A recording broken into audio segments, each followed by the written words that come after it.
Bidadi township ವಿಚಾರ ದಿನದಿಂದ ದಿನಕ್ಕೆ ಮತ್ತಷ್ಟು ಕಾವೇರ್ತಾ ಇದೆ. ಟೌನ್ಶಿಪ್ ವಿಚಾರವಾಗಿ ಸರ್ಕಾರದ ಮಹತ್ವದ ಹೆಜ್ಜೆ ಇದು.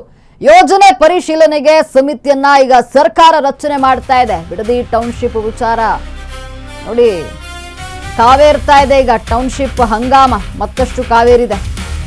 ಅಂದ್ರೆ ಟೌನ್ಶಿಪ್ ವಿಚಾರವಾಗಿ ಸರ್ಕಾರದ ಮಹತ್ವದ ಹೆಜ್ಜೆ ಇದು. ಏನು ತೆಗೆದುಕೊಳ್ತಾ ಇದೆ ನಿರ್ಧಾರ ಅಂದ್ರೆ ನೋಡಿ, ಪರಿಶೀಲನೆ ಯೋಜನೆಯ ಪರಿಶೀಲನೆಗೆ ಸಮಿತಿಯನ್ನ ಸರ್ಕಾರ ರಚನೆಯನ್ನ ಮಾಡ್ತಾ ಇದೆ. ಬಿಡದಿ ಟೌನ್ಶಿಪ್ ಸ್ಕೀಮ್ ಪರಿಶೀಲನೆಗೆ ಸಮಿತಿಯನ್ನ ರಚನೆ ಮಾಡ್ತಾ ಇರುವಂತದ್ದು.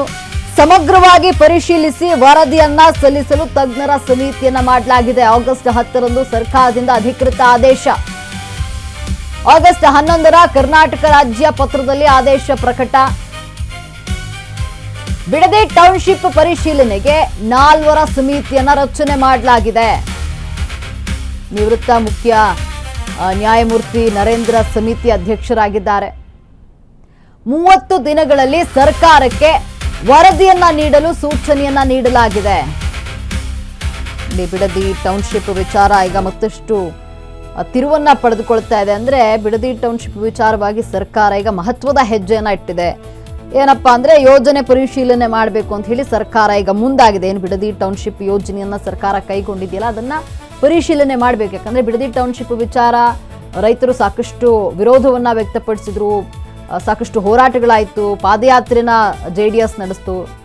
ಈಗ ಸರ್ಕಾರ ಇದಕ್ಕೆ ಮಹತ್ವದ ಹೆಜ್ಜೆಯನ್ನ ಕೈಗೊಂಡಿದೆ. ಅಂದ್ರೆ ಒಂದು ಸಮಿತಿಯನ್ನ ರಚನೆ ಮಾಡಿರುವಂಥದ್ದು. ಇಲ್ಲಿ ಪರಿಶೀಲನೆಗೆ ಬಿಡದಿ ಟೌನ್ಶಿಪ್ ಸ್ಕೀಮ್ ಪರಿಶೀಲನೆಗೆ ಸಮಿತಿಯನ್ನು ರಚನೆ ಮಾಡಿದೆ. ಯೋಜನೆಯ ಬಗ್ಗೆ ಸಮಗ್ರವಾಗಿ ಪರಿಶೀಲಿಸಲು ಇಲ್ಲಿ ಸೂಚನೆಯನ್ನ ನೀಡಲಾಗಿರುವಂಥದ್ದು. ಬಿಡದಿ ಟೌನ್ಶಿಪ್ ಕಾನೂನಾತ್ಮಕ ಅಂಶ ಪರಿಶೀಲನೆಯನ್ನ ಮಾಡಬೇಕಾಗುತ್ತೆ. ಇಲ್ಲಿ ಮಾನವೀಯ ಸಮಗ್ರ ಅಭಿವೃದ್ಧಿ ಆಯಾಮ ಪರಿಶೀಲನೆ ಆಗುತ್ತೆ. ಇಲ್ಲಿ ವಿವಿಧ ವರ್ಗಗಳ ಮೇಲೆ ಪರಿಣಾಮಗಳ ಅಧ್ಯಯನವನ್ನ ಇಲ್ಲಿ ಮಾಡಲಾಗುತ್ತೆ. ಈ ಒಂದು ಸಮಿತಿನ ಪರಿಶೀಲನೆಯನ್ನ ನಡೆಸಿ ಸೂಕ್ತ ಶಿಫಾರಸಿಗೆ ಸಮಿತಿಗೆ ಸೂಚನೆಯನ್ನ ನೀಡಲಾಗಿದೆ. ಭೂ ಸ್ವಾಧೀನಕ್ಕೆ ಸಂಬಂಧಪಟ್ಟಂತಹ ಆಕ್ಷೇಪಗಳ ಪರಿಶೀಲನೆಗೂ ಕೂಡ ಸೂಚನೆಯನ್ನ ನೀಡಲಾಗಿದೆ. ಸರ್ಕಾರ ವಿವಿಧ ಅಂಗಗಳಿಂದ ವ್ಯಕ್ತವಾದಂತಹ ಆಕ್ಷೇಪಗಳು ಈ ಎಲ್ಲವನ್ನ ಪರಿಶೀಲನೆ ನಡೆಸಿ ವರದಿಯನ್ನ ಸಲ್ಲಿಸಬೇಕು ಅಂತ ಹೇಳಿ ಈಗ ಮುಂದಾಗಿರುವಂಥದ್ದು. 4ರನ್ನ ಒಳಗೊಂಡಂತಹ ಸಮಿತಿಗೆ ಸರ್ಕಾರ ಸೂಚನೆಯನ್ನ ನೀಡಿದೆ. ಬಿಡದಿ ಟೌನ್ಶಿಪ್ ವಿಚಾರವಾಗಿ ಸಮಿತಿ ರಚನೆ ಮಾಡಿದ್ದು, ಸಮಿತಿಗೆ ಯೋಜನೆಯ ಬಗ್ಗೆ ಸಮಗ್ರವಾಗಿ ಪರಿಶೀಲನೆ ಮಾಡಬೇಕಂತ ಹೇಳಿ ಈಗ ಮುಂದಾಗಿದೆ. ಬಿಡದಿ ಟೌನ್ಶಿಪ್ ಕಾನೂನಾತ್ಮಕ ಅಂಶ ಪರಿಶೀಲನೆಗೆ ಮುಂದಾಗಿದೆ. ಮಾನವೀಯ ಸಮಗ್ರ ಅಭಿವೃದ್ಧಿ ಆಯಾಮ ಪರಿಶೀಲನೆ, ವಿವಿಧ ವರ್ಗಗಳ ಮೇಲೆ ಪರಿಣಾಮಗಳ ಅಧ್ಯಯನ, ಜೊತೆಗೆ ಏನು ನೋಡಿ, ಬಿಡದಿ ಟೌನ್ಶಿಪ್ ಜಟಾಪಟಿಯನ್ನು ನೋಡೋದಾದ್ರೆ ಬೆಂಗಳೂರು ದಕ್ಷಿಣ ಜಿಲ್ಲಾ ವ್ಯಾಪ್ತಿಯ ಗ್ರಾಮಗಳಲ್ಲಿ ಪ್ರಸ್ತಾಪ ಆಗಿರುವಂಥದ್ದು. ಅಂದರೆ 9 ಗ್ರಾಮಗಳ 7481 ಎಕರೆಯ ವಶಪಡಿಸಿಕೊಂಡಿರುವಂಥದ್ದು. ಬಿಡದಿ ಯೋಜನೆಯ ಅಂದಾಜು ವೆಚ್ಚ 18,000 ಕೋಟಿ ಇರುವಂಥದ್ದು. ಕೆಂಚನಕುಪ್ಪೆ,